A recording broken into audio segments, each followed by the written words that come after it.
اب کے پی کے اور پاکستان میں بہت سارے معاشرے، میں بیسیکلی پنجاب سے بلانگ کرتی ہوں، تو پنجاب تو اللہ کا بڑا احسان ہے as compare to other provinces, Pakistan کے ماشاءاللہ پنجاب اویئرنیس ہے، یہاں پر چیزیں بہت بہتر ہیں as compare to other provinces. لیکن اس کے باوجود میں کچھ ایسے انسیڈنٹس زندگی میں دیکھے، بہت قریبی بچیوں کے ساتھ، کچھ ایسے معاشرے، کچھ ایسے گاؤں، یہ ساری چیزیں دیکھی. وہاں پر کیا میں نے دیکھا، بلکہ میرے ایک بڑے پیارے استاد ہیں، ہم سب کے، بلکہ ڈاکٹر اکرم ورک صاحب، ان کا ایک جملہ تھا. وہ یہ کہتے تھے کہ یہ جو جٹ برادری کے بارے میں، ایک کاسٹ جو ہے جٹ، اس کے بارے میں وہ کہا کرتے تھے کہ یہ جو قرآن کی آیتیں ہیں نا، یہ اپنی مرضی سے استعمال کرتے ہیں، اپنی مرضی کی قرآن کی آیتیں استعمال کرتے ہیں. تو اگر ہم بات کریں نا اوورال، پھر میں نے کہا کہ بائی گاڈ، یہ نہیں کہ میں مسلمان ہوں بھائی تو میں اس لیے اتنا اچھل رہی ہوں کہ بھائی فیمنزم کو ڈاؤٹ کرنے کی ضرورت نہیں ہے. We already have every single thing in our religion. ہمارے اسلامی حقوق نسواں میں سب کچھ موجود ہے. ٹو بی ویری آنےسٹ، ایسے نہیں، میں نے بتایا میں تھرڈ پرسن بن کے بات کر رہی ہوں، تو بھی میں دیکھتی ہوں کہ اسلامی حقوق نسواں میں ہر چیز خواتین کے لیے موجود ہے. صرف مسئلہ آ رہا ہے امپلیمنٹیشن کا. لیکن میں اس چیز پہ بھی پر امید ہوں کہ as compare to previous years ماشاءاللہ بہت چینج آیا ہے، بہت اویئرنیس آئی ہے. اور جو نئی نسل آ رہی ہے الحمدللہ، دیکھیں پرانی، ابھی آج سے 20 سال پہلے کی اگر میں بات کروں، 10 سال پہلے کی بات کروں، بیٹیوں کو پڑھانے کا کوئی رجحان موجود نہیں تھا. حالانکہ اگر اسلام کی بات کی جائے تو اسلام نے تعلیم مرد اور دونوں کے لیے فرض قرار دی. ٹھیک ہو گیا. جیسے میں نے بات کی کہ فرانس میں پہلا یہ جب بل پیش کیا گیا کہ بھائی مردوں کو اعلیٰ تعلیم دی جائے گی، عورتوں کو صرف وہ جو بیسک نگہداشت کے لیے جتنی ان کو چیزیں ریکوائرڈ ہے نا، اتنی تعلیم ان کو دی جائے گی، تو پھڈے بڑھ گئے. ٹھیک ہو گیا. سملرلی اب پچھلے چند سالوں میں یہ اللہ کا احسان بھی ہے، اور اس کے آبویسلی کچھ نیگیٹو امپیکٹس بھی سوسائٹی میں آ رہے ہیں. لیکن میں ذرا تھوڑے سے اس میں پازیٹیو ہو کے سوچتی ہوں کہ زیادہ میں دیکھ رہی ہوں جو جو مثبت اثرات ہیں نا، ان کو دیکھ رہی ہوں کہ خواتین کو پڑھانے کا رجحان بھی پیدا ہو رہا ہے. کے پی کے میں بھی ماشاءاللہ ابھی وہاں پر خواتین کو پڑھانے کا، ان کو بنیادی حقوق دینے کا رجحان آہستہ آہستہ ڈیولپ ہو رہا ہے. جیسے جیسے یہ جو ہماری نئی نسل ہے وہ دین کو، اور ایک اور خوبصورت ترین چیز کہ آج سے 20 سال پہلے دین کی جو سمجھ تھی، اب اس سمجھ میں بھی ڈفرنس آ رہا ہے. اب دین کو بنیادی طور پر، اسلام کو، میں نے کاؤنٹلیس اسکالرز دیکھے ہیں جو پہلے ایتھسٹ تھے اور اس کے بعد انہوں نے خود اپنے تئیں اسلام پر ریسرچ کی تو وہ پلٹ کر وہ مسلم بنے ہیں، یا وہ اس وقت اسلام کے لیے وہ کام کر رہے ہیں جو ایک خاندانی یا پیدائشی مسلم نہیں کر رہا. تو اسلام کو سمجھنے کا انداز بھی تبدیل ہو رہا ہے، اور جب یہ انداز تبدیل ہو رہا ہے تو انشاءاللہ آہستہ آہستہ اور پازیٹیو امپیکٹس بھی سوسائٹی میں آئیں گے. اور اس بنیاد پر انشاءاللہ تعالی آنے والے چند سالوں میں، 10 سال، 20 سال چلے، ہماری نسلیں، ان کی نسلیں، انشاءاللہ تعالی وہ حقوق جو اسلام نے خواتین کے لیے متعین کیے تھے وہ ضرور حاصل کریں گی. یہ میری دعا بھی ہے اور اللہ سے بڑی امید بھی ہے کہ یہ جو اللہ تعالیٰ نے اسلامی حقوق نسواں اسلام کی شکل میں، قرآن کی شکل میں، اللہ کے نبی کی تعلیمات کی شکل میں بھیجا ہے، وہ صرف کتابوں کی زینت نہیں بنا رہے گا، وہ انشاءاللہ تعالی امپوز ہونے کے لیے یا امپلیمنٹ ہونے کے لیے ہی دنیا میں آیا. تو وہ آئے گا. ہاں پتہ نہیں وہ ہم دیکھ پاتے ہیں یا نہیں دیکھ پاتے، لیکن انشاءاللہ تعالی ضرور ہوگا. وہ شعور آئے گا آہستہ آہستہ. جیسے ابھی آپ ماشاءاللہ ریسرچ کر رہی ہیں، آپ کی ریسرچ کا کوئی امپیکٹ ہوگا، میری جیسی نکمے انسان کی کسی بات کا کوئی امپیکٹ ہو سکتا ہے، ہم سے بہت قابل بچے آئیں گے، ان کا امپیکٹ ہو سکتا ہے. تو ایک ایک فرد سے ہی سوسائٹی میں بہتری آئے گی، اور انشاءاللہ تعالی پھر آپ ایک بڑا چینج دیکھیں گی، ضرور دیکھیں گی انشاءاللہ.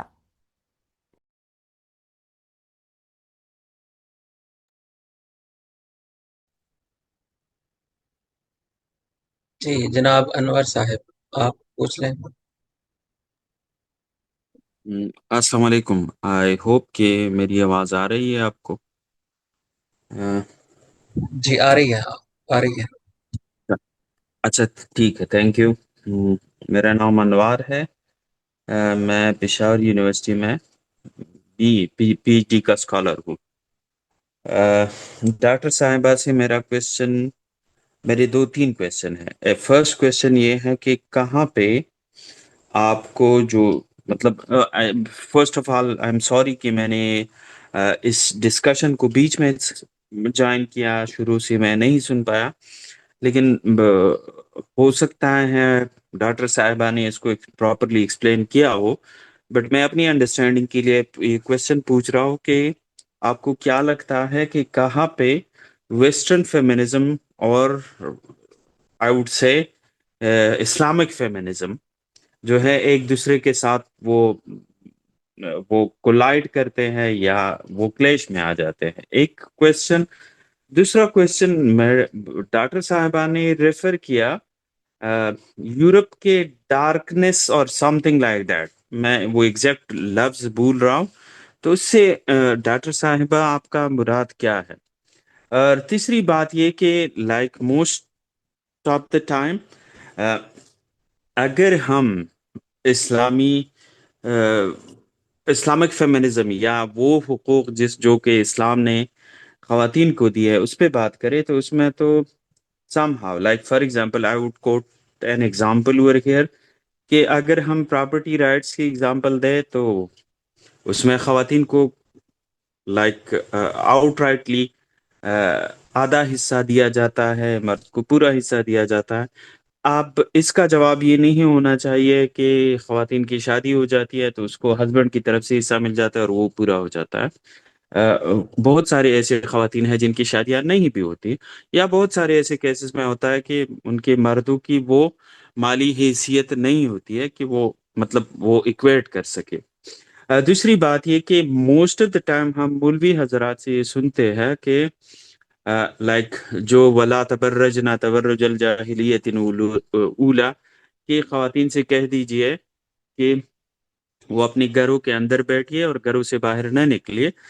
تو آیا اگر لائک ہاں کنٹیکسچوئل دیکھا جائے تو یہ آیت جب نازل ہوئی تھی تو وہ مطلب پیغمبر علیہ السلام کی بیویوں کے لیے یہ اسپیسیفک آرڈر تھا، لیکن مولوی حضرات اس کو ایک ایگزامپل بنا کے اب ساری خواتین کے لیے یہی بیان فرما رہے ہوتے ہیں کہ خواتین کے لیے یہ جائز ہی نہیں ہے کہ وہ گھر سے نکلے. تو اگر کوئی خاتون اپنے گھر سے ہی نہیں نکل پاتی ہے تو کیسے وہ اپنے باقی ساری رائٹس جو ہے وہ ایکسرسائز کر پاتی ہے؟ For example right to education, for example right to vote, for example right to own a property and control of property. تو یہ کس طرح ممکن ہو سکے گا؟ ہو سکتا ہے ڈاکٹر صاحبہ نے یہ ساری باتیں ایکسپلین کی ہو، لیکن میں پھر سے سوری کرتا ہوں، میں نے بیچ میں جوائن کیا تو شاید میں نے یہ نہیں سنا ہے. تو میڈم سے میں یا ڈاکٹر صاحبہ سے میں ان تین کویشچن کا جواب جو ہے وہ چاہوں گا. ان کی بڑی مہربانی ہوگی کہ اگر وہ ان کویشچن کو آنسر کر سکے. تھینک یو سو مچ. جی وعلیکم السلام، بہت شکریہ. ہاں جی، انفارچونیٹلی آپ نے کیونکہ بیچ میں اس چیز کو اڈاپٹ کیا تو پھر آپ اپنے پہلے سوال کا جواب آلریڈی کنورسیشن میں میرے لیکچر کے دوران میں دے چکی تھی، لیکن پھر بھی میں یہاں پہ ریکال کرنا ضرور چاہوں گی. 2-3 بیسک پوائنٹس کی بات کرتی ہوں. تو جو کلیش آ رہا ہے اسلامی حقوق نسواں میں اور ویسٹرن فیمنزم میں وہ بہت میجر ہیں. جو بنیادی حقوق کی بات ہو رہی ہے اس میں سملیرٹیز اتنی اسٹرانگ ہیں کہ جب وہ ہم لوگ سملیرٹیز دیکھتے ہیں تو اش کر اٹھیں گے. لیکن جہاں پر دونوں میں ڈفرینسز ہیں، دونوں میں کلیش آ رہا ہے، وہ بھی بہت ڈیپ ہے. تو اس پہ پھر ایک اچھا خاصا سوچنے کا مقام آ جاتا ہے. تو سب سے پہلا کہ جو جنسیت اور صنفی شناخت کا فرق ہے، یہاں پر میں آپ کو چھوٹی سی اگزامپل دوں گی. میں یہاں پر as a teacher different institution سے بلانگ کرتی ہوں. تو آپ یقین جانیے میرے لیے بعض دفعہ یہ گیس کرنا مشکل ہوتا ہے کہ یہ لڑکا ہے یا لڑکی ہے. اچھا، اب اس کے بعد ہم سے جو ڈیمانڈ ہے، ایک ٹیچر سے جو ڈیمانڈ ہے وہ یہ ہے کہ آپ کو اس طرح کا اپنا سیٹ اپ رکھنا ہے، یا آپ نے اس طرح بچوں کے ساتھ انٹریکٹ کرنا ہے کہ ان کو بالکل بھی ہیوملیشن فیل نہ ہو. تو جب میں کیٹیگرائز ہی نہیں کر پا رہی کہ یار یہ میل ہے یا فیمیل ہے یہ بچہ، تو میں اس کو ہی کہہ کے بلاؤں، شی کہہ کے مخاطب کروں کیا نہ کروں، تو وہ سٹرکچر ہی فیملی کا سمجھ سے بالا تر ہے. پھر میں نے بارہا اس چیز کا ذکر کیا ہے کہ یہاں اس بات پہ صرف ہم اسلامی اسکالرز اٹھ کے تنقید نہیں کر رہے، آرتھوڈاکس کرسچنز، ٹریڈیشنل کرسچنز، یہاں پر روایتی خاندانوں سے منسلک افراد کے ساتھ جب بیٹھک ہوتی ہے وہ اس چیز پہ روتے ہیں کہ سمجھ سے بالاتر ہے ہماری نسلیں پروان کیسے چڑھیں گی، ہمارا جو کلچرل، جو ہمارا ٹریڈیشنل فیملی سسٹم ہے وہ کیسے دوبارہ زندہ ہوگا، جو کہ ہمیں زندہ ہوتا ہوا نظر نہیں آ رہا. ہماری بیٹی تھی، وہ ایک بیٹی کے ساتھ، ایک لڑکی کے ساتھ شادی کرنے پہ رضامند ہوئی بیٹھی ہے، اور وہ ہمارے اوپر پولیس کیس کر رہی ہے، ہمیں بالکل فارغ کر رہی ہے اس بنیاد پر. ایک بیٹا ہے ابھی ریسنٹلی ہمارے میرے بڑے قریبی بھائی ہیں، ان کے آگے ریفرنس سے امام مسجد ہے یہاں پر، آئی گیس وہ بھائی شاید ابھی شریک ہیں یا نہیں، am not sure about it. انہوں نے ہمارے ساتھ یہ واقعہ شیئر کیا کہ عید کے دن ایک مسلم بندہ ہے، وہ آ کے نماز کے بعد، یہ عید الاضحیٰ کی بات ہے، وہ مسجد کے دروازے پر آ کر رو رہا ہے. مسجد وہ نماز ختم ہوئی تو میں نے ان سے پوچھا کہ کیا معاملہ ہے، عید کا دن ہے، آپ اس طرح کیوں رو رہے ہیں؟ انہوں نے کہا کہ بھائی میرے بیٹے نے پولیس بلائی ہے اور اس نے مجھے گھر سے نکالا. پوچھا گیا جی ریزن کیا ہے؟ جی اس نے کہا کہ میں نے لڑکے کے ساتھ شادی کرنی ہے، and you can't force me, you can't stop me. Can you understand this thing? کہ یہ اتنا بڑا ڈفرنس ہے. اور اسی کے مخالف اگر آپ L G B T Q plus کا جو تصور ہے وہ اتنا ڈسٹرکٹیو قسم کا تصور ہے کہ اس نے ویسٹ جیسے بالکل ایسی سوسائٹی جو کہتی ہے اب تو ہمیں کسی چیز سے فرق ہی نہیں پڑتا، اس کو بھی لرزا کے رکھ دیا ہے. تو اس کے کمپیریزن میں اگر ہم لوگ اپنے اسلامی حقوق نسواں کی بات کریں تو ہم مرد اور عورت کے حلال جو تعلق ہے اس کے تصور کے قائل ہیں، کسی اور چیز کے قائل نہیں ہے. اس کے بعد بہت بڑا کلیش جو آ رہا ہے وہ پھر وہی میل بائسڈ کانسیپٹ. فیمنزم عورتوں کو کیا سکھا رہا ہے کہ بھائی مرد تمہارا ساتھی نہیں ہے، تمہارا بھائی نہیں ہے، تمہارا سپورٹر نہیں ہے، اس کے ساتھ تم نے اس سوسائٹی کو لے کے نہیں چلنا. وہ کیا ہے؟ وہ تمہاری اپوزیشن میں بیٹھا ہوا ایک ایسا بندہ ہے، ایسا حریف ہے جس کو تم نے ہر حال میں ڈسٹروائے کرنا ہے، اس کو ہر حال میں نیچے گرانا ہے، اس سے ہر حال میں نفرت کرنی ہے. ہمارا اسلام اس سے بالکل آ رہی ہے، ہمارا کانسیپٹ بالکل ڈفرینٹ ہے. لباس کا کانسیپٹ یہاں پر، وہ لباس جو ہم نارمل میٹنگز میں ٹیچرز کے وہ دیکھتے ہیں، اس کو دیکھ کے میرا یہ پرسنل میں تھوڑا ڈیپتھ میں جا کے بات کرنے جا رہی ہوں صرف ایک کانسیپٹ کو کلیئر کرنے کے لیے، کہ میں اکثر اپنی کولیگز کی جب ڈریسنگ دیکھتی ہوں تو میں سوچتی ہوں کہ جو ہمارے میل کولیگز ہیں وہ یہاں پر بچوں کو کیا تعلیم دیں گے، یا جو سیکنڈری کے اسٹوڈنٹس ہیں، سیکنڈری کے اسٹوڈنٹس 13 ایئرس 14 ایئرس کے، وہ سن بلوغت کو پہنچے بچے، وہ ایسے استاد کو یا ایسی استاد کو دیکھ کے کیا پڑھیں گے کیا؟ تو یہ بہت ڈارک چیزیں ہیں، یہ واقعتاً بہت ناقابل بیان اور ناقابل تقلید قسم کے کانسیپٹس ہیں جو کہ الحمدللہ اسلام میں نہیں ہے. اسلام بڑے معتبر انداز سے لباس کا ایک ضابطہ عورت کو دے رہا ہے، مرد کو دے رہا ہے، obviously صرف عورت کی بات نہیں ہے یہاں پر، اور حیا کا ایک بڑا خوبصورت کانسیپٹ دے رہا ہے. تو یہ بہت سوے قسم کے کلیشز ہیں. میں بہت معذرت خواہ ہوں، دوسرا کویسچن میرے ذہن سے بالکل نکل گیا، آپ اس کو ریپیٹ کر دیجیے گا. ابھی میں تھرڈ کویسچن کی طرف ضرور آؤں گی.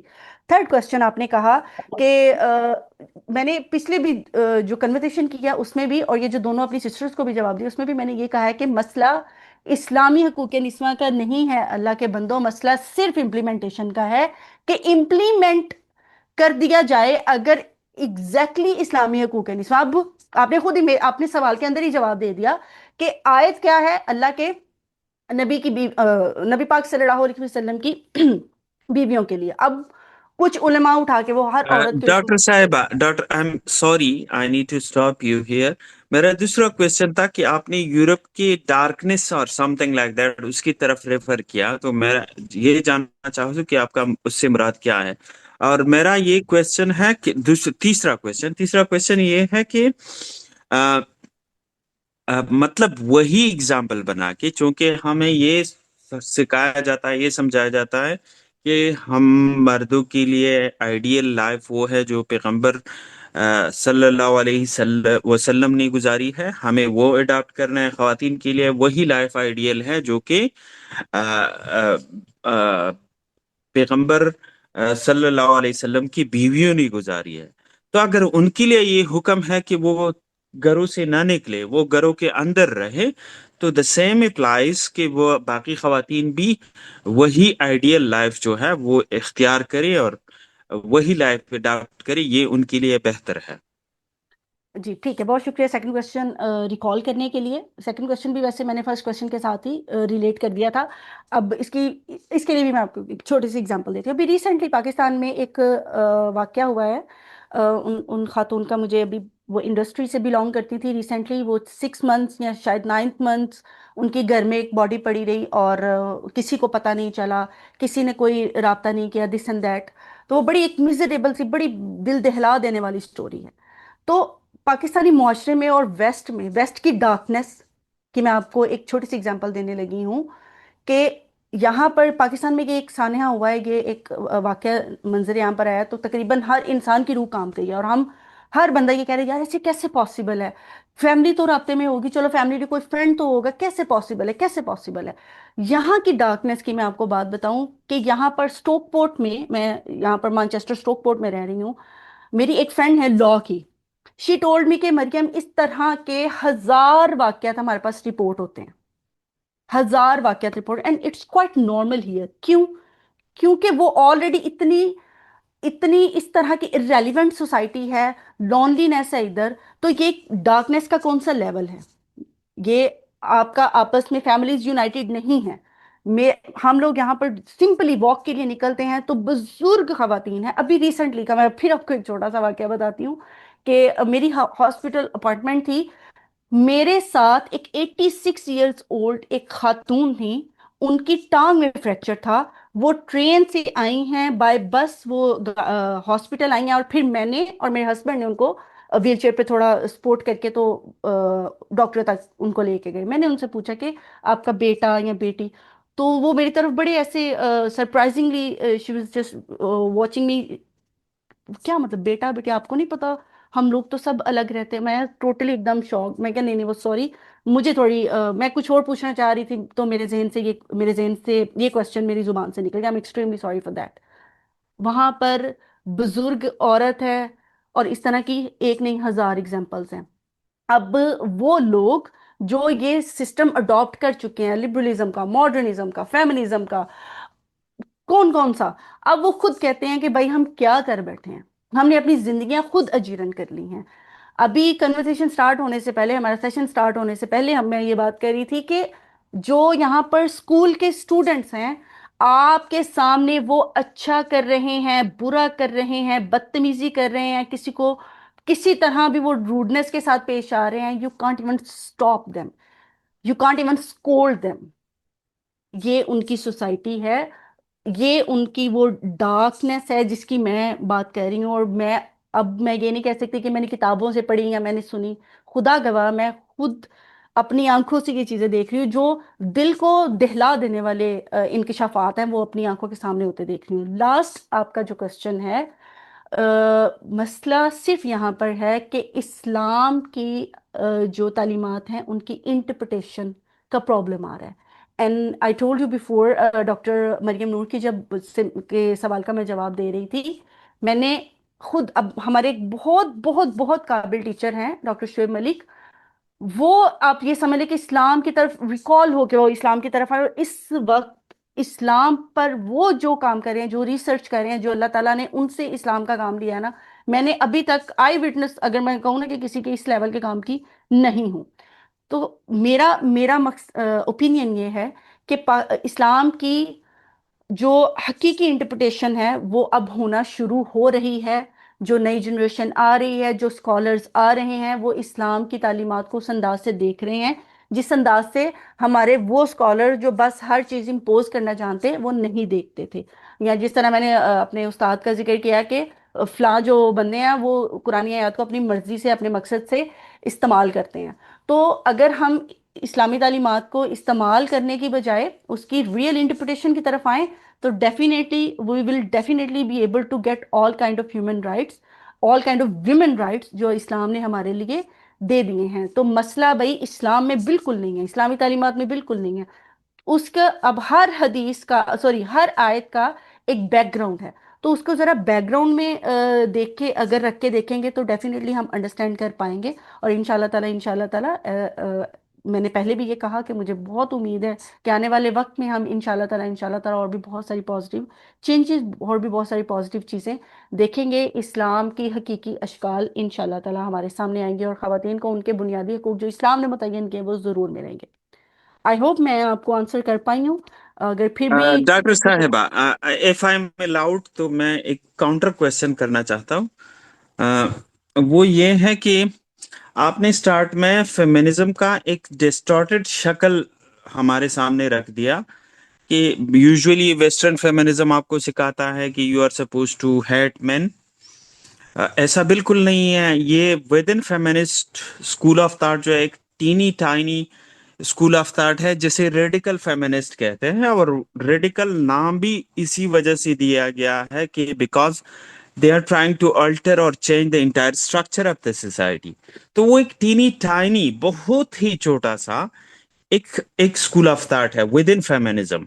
اس کے علاوہ بہت سارے اسکول آف تھاٹ ہے جو کہ یہ کبھی نہیں آپ کو سکھاتے کہ آپ مین ہیٹر بن جاؤ, آپ علیحدگی یا مردوں سے علیحدہ الگ رہنا شروع کرو. تو ایسا بالکل نہیں ہے. I am really sorry to say کہ آپ کی فیمنزم کا انڈرسٹینڈنگ وہ فلاڈ ہے. فلاڈ اسی سینس میں ہے کہ آپ نے جسٹ ریڈیکل فیمنزم کا جو کہ ایک جس طرح میں نے کہا کہ نا وہ ٹینی ٹائنی ایک اسکول آف تھاٹ ہے, اس کی بیس کو اٹھا کے آپ نے سارے فیمنزم پہ اپلائی کیا. وہ I'm extremely sorry to interrupt you. Just a minute, brother. Madam doctor صاحبہ, وہ کلچرل فیمنسٹ نہیں کہتے یہ بات, یہ لبرل فیمنسٹ نہیں کہتے, یہ سوشلسٹ فیمنسٹ نہیں کہتے, یہ بلیک فیمنسٹ نہیں کہتے کہ آپ مین ہیٹر بن جاؤ, آپ مردوں سے الگ تلگ رہنا شروع کرو. ایک بات.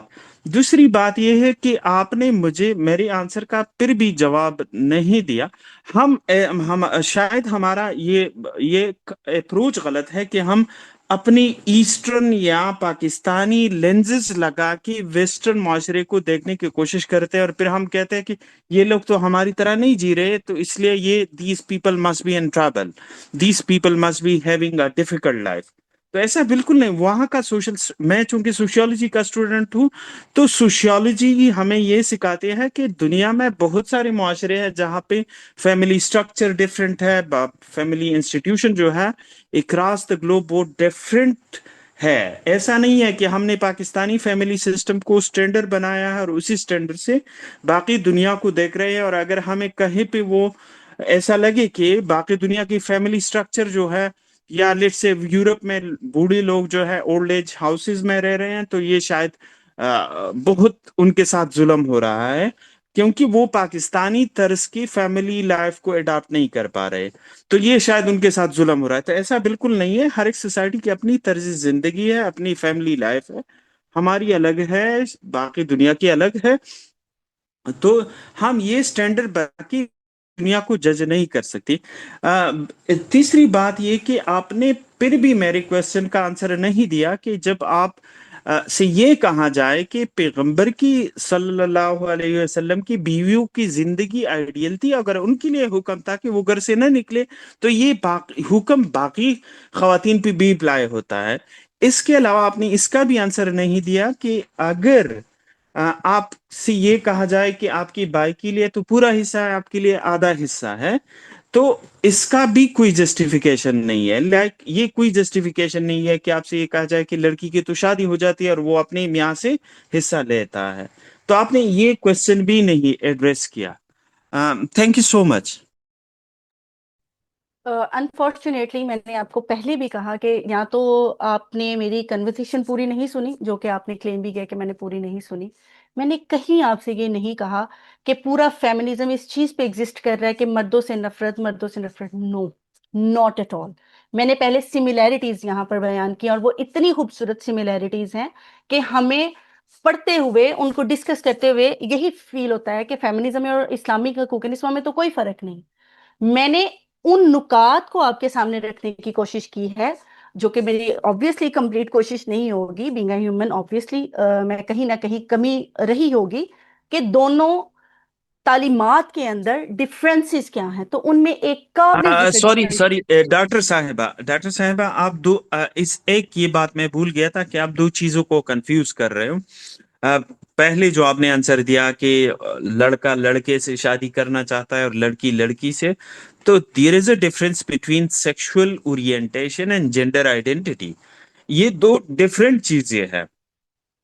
There are people who are born with Klinefelter syndrome. There are people who are born with Turner syndrome.